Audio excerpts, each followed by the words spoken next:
Okay, guys, so here I am about to make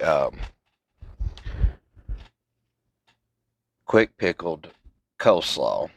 And right here, I'm adding in rice vinegar. I end up pouring in the whole thing. It was like a 12-ounce thing. The recipe I was going by, which I didn't really go by, calls for a half a cup of rice vinegar, half a cup of water, a tablespoon of sugar, a tablespoon of mustard seed, and one and a half teaspoons of salt. Well, what I did, I probably used at least a cup of rice vinegar. I did not put water in it, but don't worry, it turned out fine.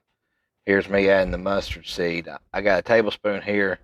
I'm just trying to guess. I didn't do a full tablespoon or anything, 2 tablespoons or whatever. I'm just guessing. But it turned out great. And instead of sugar, I am using monk fruit, which is a keto alternative. But if you wanted to use real sugar, use real sugar. So what you're doing, you set your uh, eye on your stove on high, and you want to mix all these in and um, stir it. Not all the time. I didn't stir it that much, but you want to stir it all the time. Not all the time. You just want to stir it.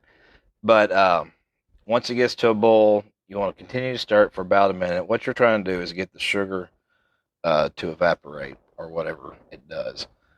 And then in that gray bowl there, I have, it calls for 3 cups of purple cabbage, a cup of, I think they called it matchstick carrots. I just bought sliced carrots.